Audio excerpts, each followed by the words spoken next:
My name's Shael Polakow-Suransky, and I'm president at Bank Street College. And I welcome you all tonight.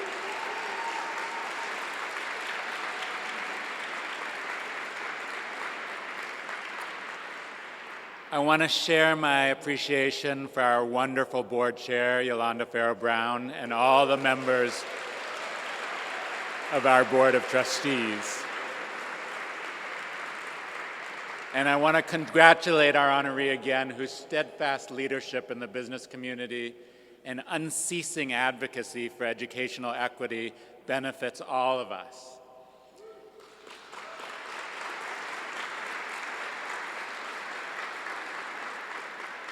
I also want to thank my wonderful wife, Cynthia, and our new daughter, Selah, who is 5.5 months old.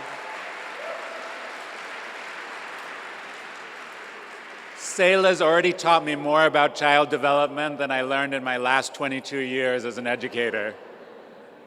And I want to thank you all for being here. Isn't it thrilling to be at Ellis Island on such a beautiful evening?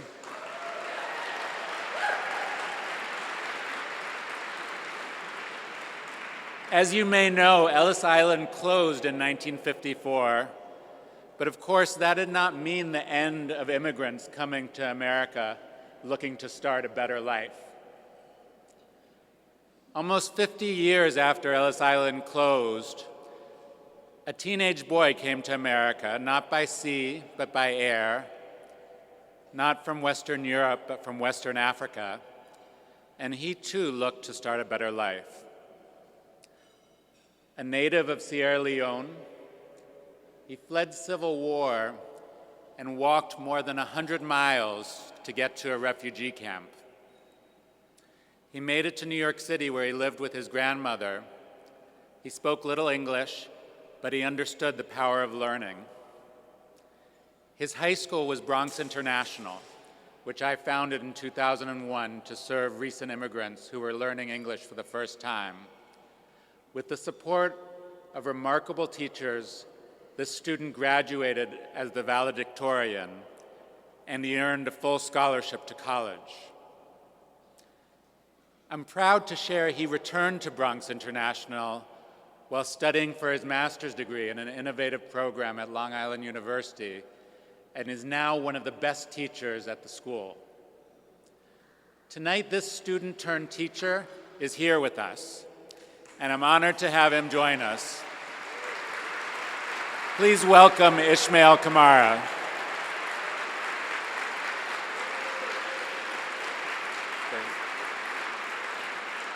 You'll hear from Ishmael and learn more about his story later on this evening. And you'll also hear from Norma Vega, a Bank Street alumnus who worked with me at Bronx International and went on to start an extraordinary school of her own named after this island, Ellis Prep. Norma is one of the strongest school leaders in the city and has built a model that really works for young people who are recent immigrants. I admire her deeply, and I also want to thank Norma for being here tonight with us.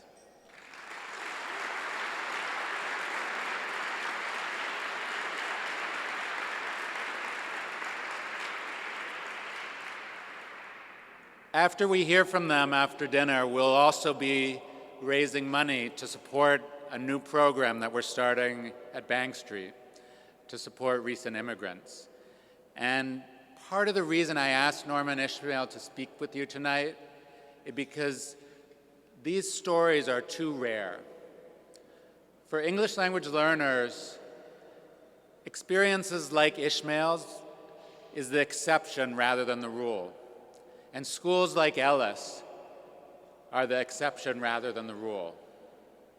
See, across New York City today, home to the most diverse immigrant student body in the country, we are failing our immigrant students. While the city's graduation rate stands at an all-time high of more than 72%, the graduation rate for English language learners is just 31%. 31% in 2017 in New York City, home to the most diverse immigrant student body in the country. Today, there are more refugees fleeing countries ravaged by violence than at any time since World War II. As they aspire to come to the United States, our nation's ideals are tested. And the message inscribed on the Statue of Liberty is called into question. Give me your tired, your poor, your huddled masses yearning to breathe free. Here in New York, our failure to serve these young people is a failure to live up to our ideals, a failure to recognize the very promise that motivates young people like Ishmael to risk danger and even death to get to this country. So at Bank Street, we're taking action. I'm proud to stand with you at Ellis Island and share that Bank Street, with your support, is poised to launch a residency program to incubate the next generation of teachers of English language learners.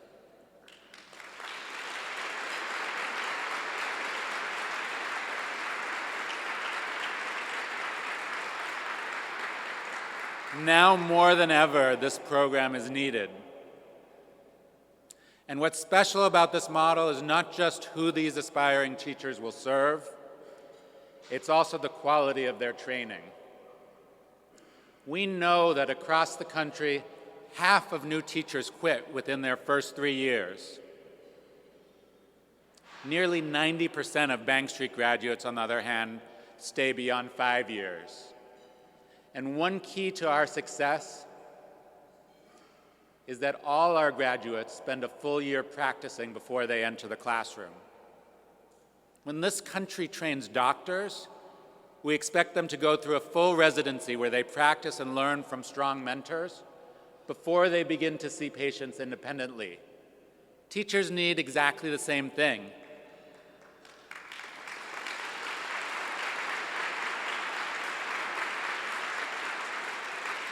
Instead, most new teachers only get a few weeks of scattered practice before they take full responsibility for the cognitive and emotional development of a class of children. And our poorest communities are hit hardest, as they end up with the highest number of these underprepared teachers, feeding a vicious cycle of inequity. That's why Bank Street has also embarked on an ambitious national effort to solve this problem.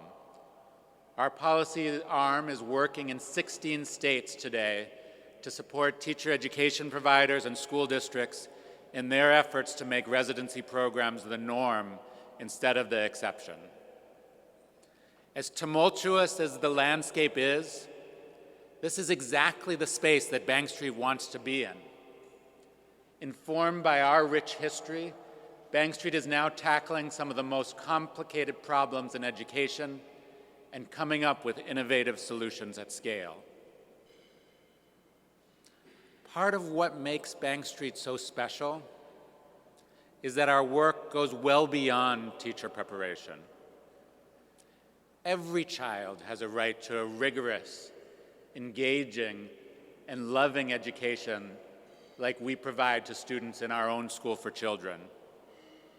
And so we're rolling up our sleeves to work side by side with teachers, principals, and superintendents here in New York City and in urban districts across the country to make that promise a reality. This year, our Education Center is providing professional development and strategic support to schools impacting close to 400,000 students across the country. And we also know that a focus on schools and teacher preparation is not enough if we're truly serious about equal opportunity. We must start earlier. The first 1,000 days of life sets the stage for who we are and how we learn. The achievement gap between rich and poor students is firmly in place by the time children start school. Despite all the research showing the importance of the first years of a child's development, early childhood educators are consistently the lowest paid and the worst supported. To address this challenge, Bank Street is piloting an innovative coaching model for infant and toddler caregivers in East New York, where 35% of residents are born outside the United States, a quarter of the population has less than a high school education, and a third of the population lives in poverty. It's also where Nikisha works. Nikisha is from Guyana, and she came to work in her daughter-in-law's home-based daycare program last year.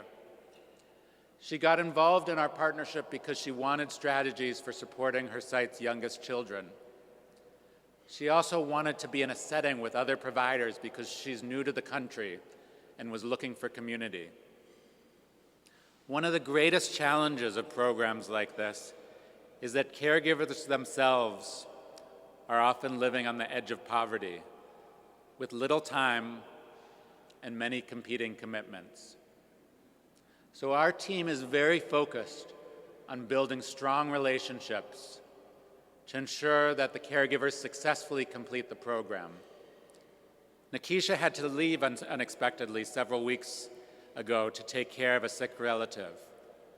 But the Bank Street team stayed in close contact, and she came back to us the day after she returned to the country.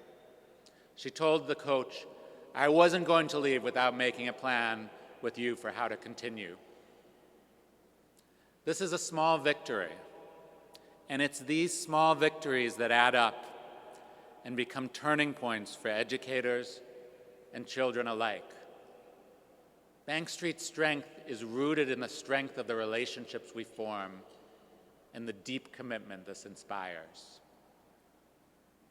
I want to be clear. This work is not charity.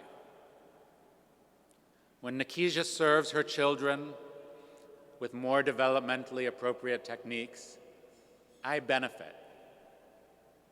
When Ishmael becomes a teacher and returns to his alma mater to serve the next generation of English language learners, we all benefit. Especially in this era of extraordinary polarization, it's worth remembering the South African concept of Ubuntu, which means I am because we are. As goes East New York, as goes the Bronx, so goes New York City. So to you and our entire community, I want to say I'm deeply grateful for your efforts.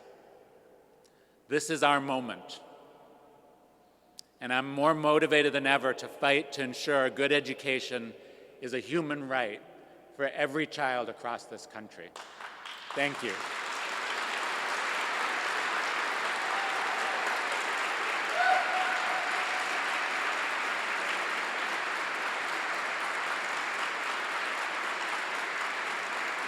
Enjoy your meal. We'll be back